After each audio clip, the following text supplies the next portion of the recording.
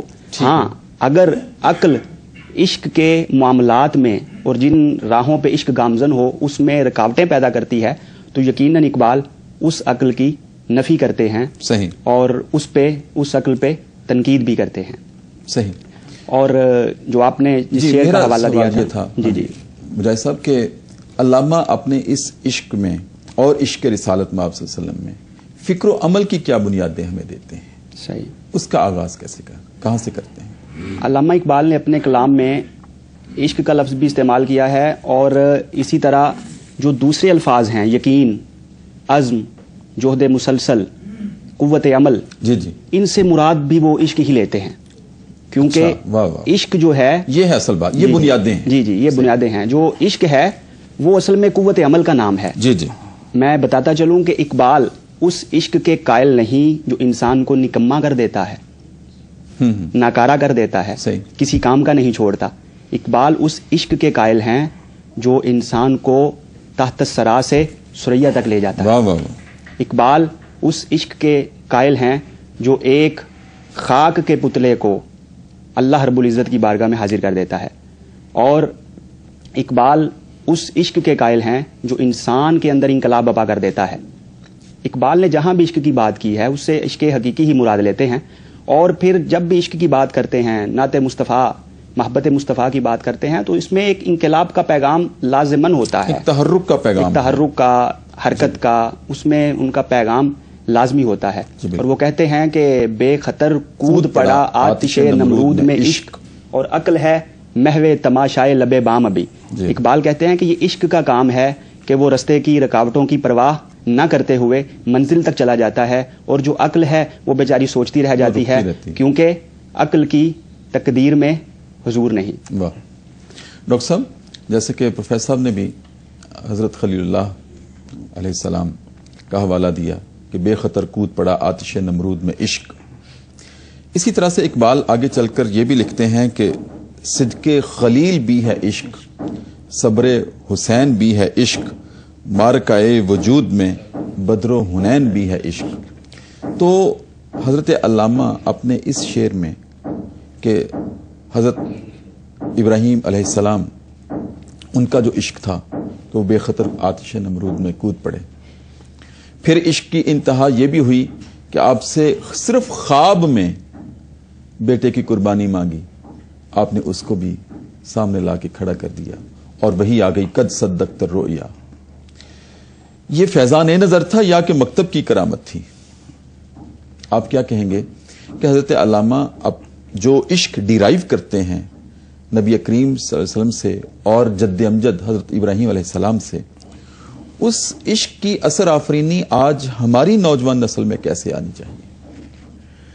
علامہ کے ہاں جیسے کہ آپ نے جو اشعار ابھی علامہ کے جن کا تذکرہ کیا، جی جی، ان سے فوراً پہلے جو اشعار ہیں ان میں ایک مصرع اقبال کا اسی حوالے سے کہ عقل و دل و نگاہ کا مرشد اولی ہے عشق. جی جی، عقل و دل و نگاہ کا مرشد اولی ہے عشق. جی، تو اس ساری ایکٹیویٹی کا مرشد تو عشق ہی ہے. اچھا. اور عشق جو ہے اقبال کے ہاں عقل اور عشق کا جو ایک طرح کا امتیاز موجود ہے اور اس کی جو گفتگو وہاں نظر آتی ہے، جی جی، تو اس میں عقل کو غیاب اور جستجو کے ساتھ ریلیٹ کرتے ہیں اقبال. جی جی. عقل کی انتہا، عقل کی مراد غیاب و جستجو، تو عشق کی انتہا حضور و اضطراب ہے. واہ. تو عشق جو ہے اس کے اندر یہ اضطراب کی اصطلاح جو ہے اقبال کے ہاں آ کر اس کا رول بھی کنسٹرکٹیو ہو جاتا ہے، تعمیری ہو جاتا واہ ہے. واہ. یہی لفظ اضطراب 20ویں صدی کے مغربی مفکرین کے لیے ایک بہت بڑی پرابلم بنا رہا. ان کے ہاں یہ ایک اینگزائٹی بن گیا. جی جی. لیکن اقبال نے اس اضطراب کا بھی کنسٹرکٹیو رول دریافت کیا. اور اقبال کے ہاں عشق ایک ٹرینکولائزر نہیں ہے، ایک بے ہوشی اور مدہوش کر دینے والی شے نہیں ہے. واہ واہ واہ. بلکہ اقبال کے ہاں تو عشق ایک پیشن ہے، ایک جذبہ ہے، ایک ذوق و شوق ہے. واہ. اور یہ جو پیشن، یہ جو جذبہ ہے، یہ بنیادی طور پر ایک ایوولوشنری ایکٹ کے تحت ایک ارتقائی عمل سے وجود پذیر نہیں ہوتا، بلکہ ہر تخلیقی تجربے کی طرح عشق کا تجربہ بھی ہمیشہ ایک ریولوشن پر مبنی ہوتا ہے. سبحان اللہ، کیا بات. ہر عشق کا تجربہ بھی ہمیشہ ایک بگ بینگ کی طرح، ایک بڑے دھماکے کی طرح وجود میں آتا ہے اور انسان کے اوپر کچھ منکشف ہو جانے کے نتیجے میں پیدا ہونے والا ایک تجربہ ہوتا ہے. اور اس تجربے کے پیچھے توفیق اور فیضان نظر ہی سب سے بنیادی چیز ہوا کرتی ہے، نہ کہ کوئی ایک ارتقائی ڈیولپمنٹ. بنیادی تھیم اس کے پیچھے فیضان ہی ہوتا ہے، خواہ وہ عشق خلیل ہو یا وہ عشق اسماعیل ہو. تو ہر ایک کے لیے اس کے پیچھے ایک انکشاف ہوتا ہے. اسی لیے اقبال اپنی ریکنسٹرکشن کا اختتام جس پیراگراف پہ کرتے ہیں تو وہاں بڑی خوبصورت بات کہتے ہیں کہ the ultimate aim of the ego is not to see something but to be something. تو خودی کا اور عشق کی جو انتہا ہے وہ کچھ دیکھ لینے کا نام نہیں ہے، بلکہ وہ تو کچھ ہو جانے کا نام ہے. خود بدل جانے کا نام ہے، جہاں کو بدل کے رکھ دینے کا نام ہے، کائنات کو بدل کے رکھ دینے کا نام ہے. اور یہ ریولوشن اپنے نقطۂ آغاز میں ایک فیضان نظر کی بنیاد پر پیدا ہونے والا ریولوشن ہوتا ہے. واہ، سبحان اللہ. جناب ڈاکٹر امجد وحید صاحب، بہت خوبصورت گفتگو. جناب پروفیسر صاحب، آپ کی طرف دوبارہ حاضر خدمت ہوتا ہوں کہ ایک تو یہ فرمائیے کہ حضرت علامہ کے عشق رسالت مآب صلی اللہ علیہ وسلم کی لطافت کیا ہے، اس میں نزاکت کیا ہے، اور وہ نزاکت جیسے میں نے ڈاکٹر صاحب سے بھی یہ سوال کیا تھا، ان کی خدمت میں بھی عرض کیا تھا، آپ سے بھی درخواست یہ ہے کہ وہ لطافت اور نزاکت آج ہمارے دلوں میں کیسے آ سکتی ہے حضرت علامہ کے عشق رسالت مآب صلی اللہ علیہ وسلم کی. ہم ایک پیغام کیا دے سکتے ہیں؟ صحیح. اصل میں علامہ اقبال نے جو ہمیں عشق کا نظریہ اور اصطلاح دی ہے، جی جی، سب سے پہلے جو ان کا اگر آپ ایک ایک لفظ دیکھیں جی تو اس سے عشق جھلکتا اور ٹپکتا نظر آتا ہے. صحیح. پہلی بات تو یہ ہے کہ کلام میں اثر آفرینی تب پیدا ہوتی ہے جب وہ دل سے نکلتا ہے. خود ہی کہتے ہیں نا، دل سے جو بات نکلتی ہے اثر رکھتی ہے، پر نہیں طاقت پرواز مگر رکھتی ہے. بالکل. تو خود ہی انہوں نے اس بات کی نشاندہی کی. تو اگر ہم علامہ اقبال کے حالات زندگی دیکھیں، تذکرہ کی کتابیں دیکھیں، تو ہمیں پتہ چلتا ہے کہ اقبال پہلے خود بہت بڑے عاشق رسول تھے. ہاں جی. اور ان کے ایک ایک لفظ میں عشق کا پیغام انہوں نے سمو دیا ہے، کیونکہ ان کے دل کی آواز تھی. آپ کے خط میں سے مختصر سے دو تین جملے میں بتانا چاہوں گا، اور ان میں اثر آفرینی ایک کیفیت دیکھیں، اور پھر خاص طور پہ وہ عرب کی مقدس سرزمین کی بات بھی کرتے ہیں، اور ساتھ انقلاب کا پیغام بھی اس کے اندر پنہاں ہے.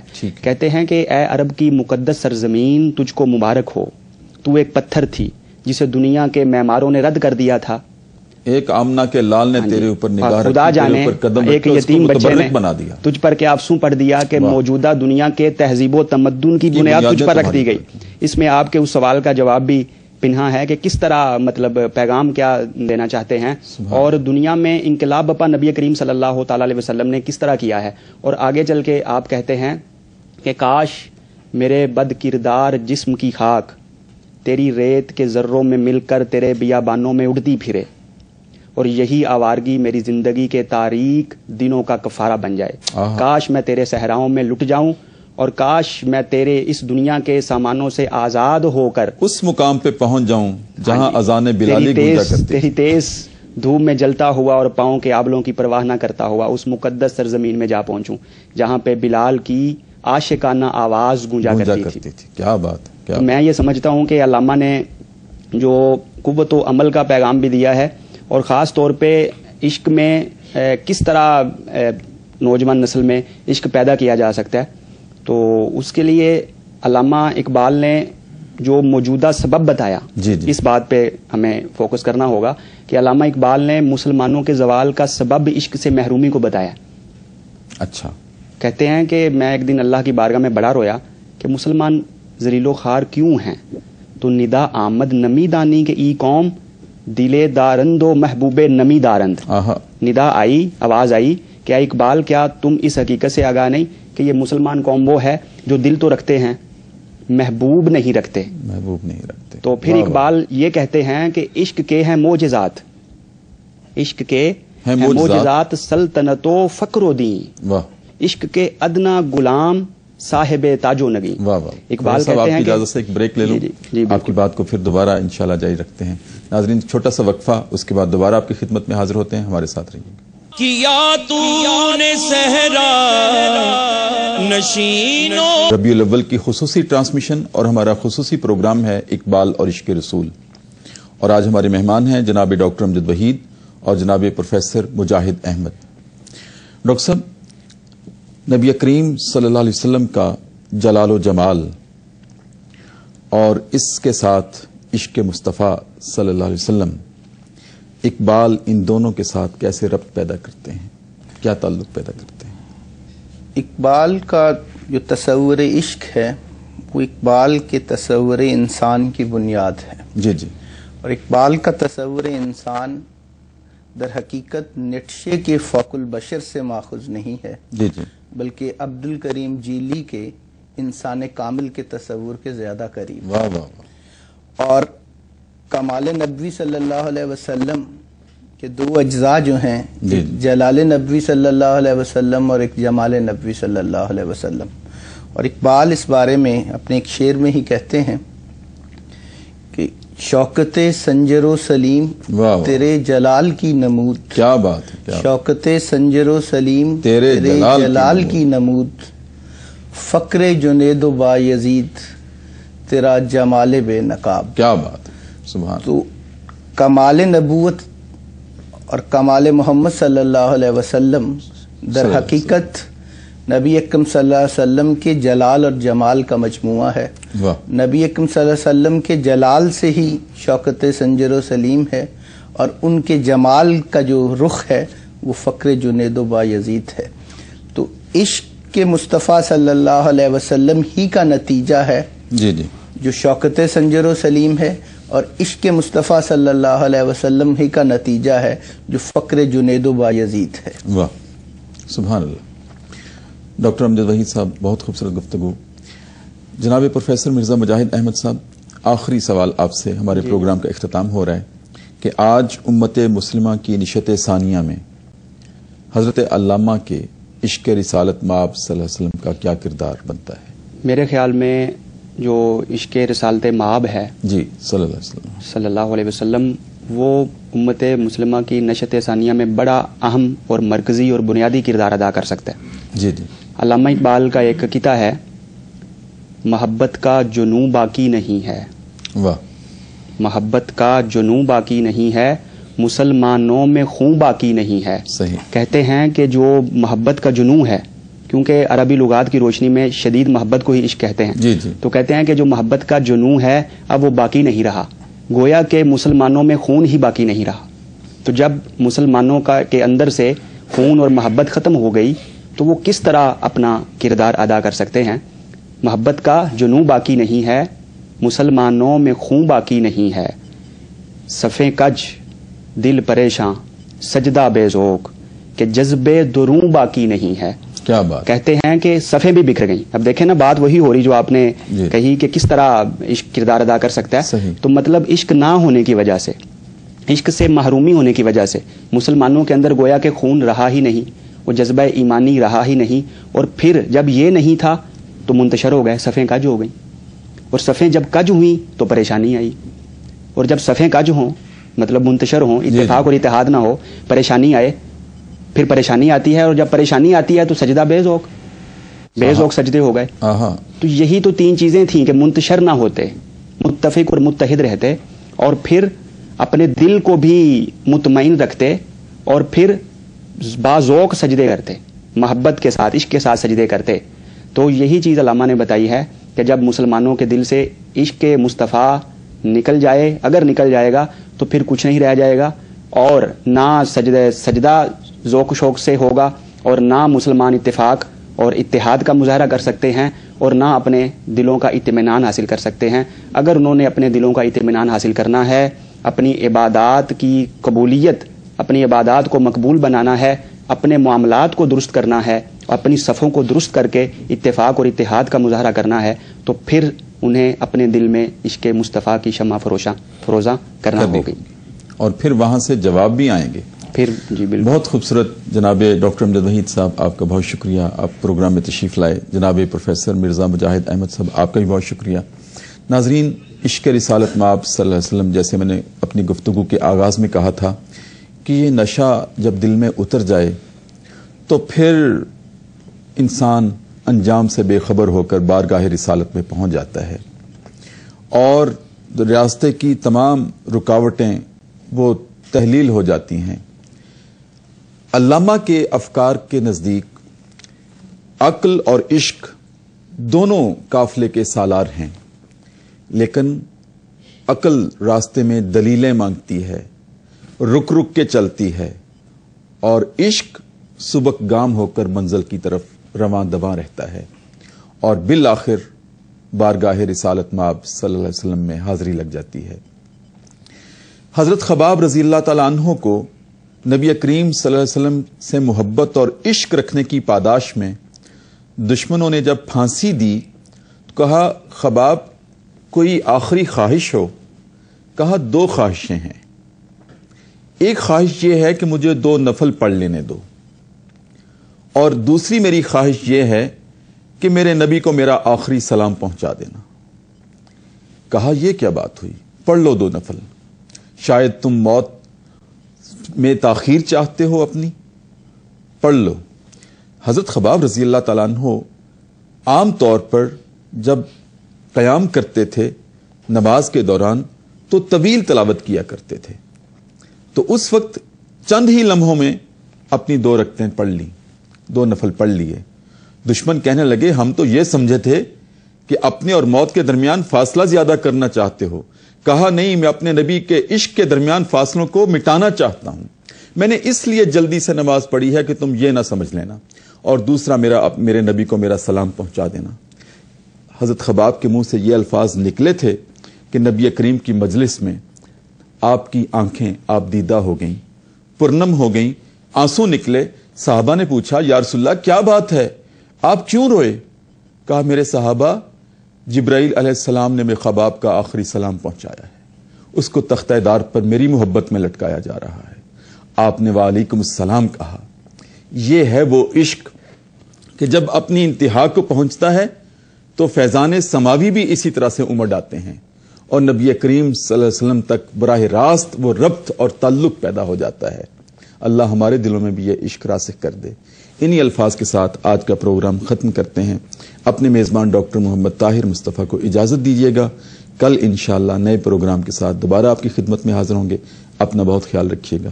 اب میں گزارش کرتا ہوں جناب مدثر احمد ہمدانی سے کہ وہ کلام اقبال سے ہی پروگرام کا اختتام فرمائیں. جنہیں میں ڈھونڈتا تھا آسمانوں میں زمینوں میں، وہ نکلے میرے ظلمت خانہ دل کے مکینوں میں،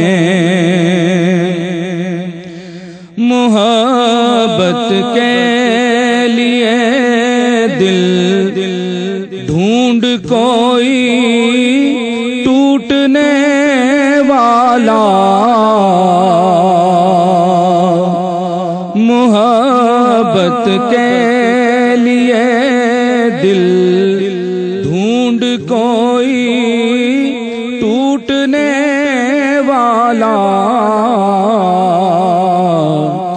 یہ وہ میں ہے جسے رکھتے ہیں نازک آبگینوں میں، یہ وہ میں ہے جسے رکھتے ہیں نازک آبگینوں میں، سراپا حسن بن جاتا ہے جس کے حسن کا عاشق، بھلا اے دل ہنسی ایسا بھی ہے کوئی حسینوں میں، بھلا اے دل ہنسی ایسا بھی ہے کوئی حسینوں میں، نمایاں ہو کے دکھلا دے کبھی ان کو جمال اپنا، نمایاں ہو کے دکھلا دے کبھی ان کو جمال اپنا، بہت مدت سے چرچے ہیں تیرے باریک بینوں میں،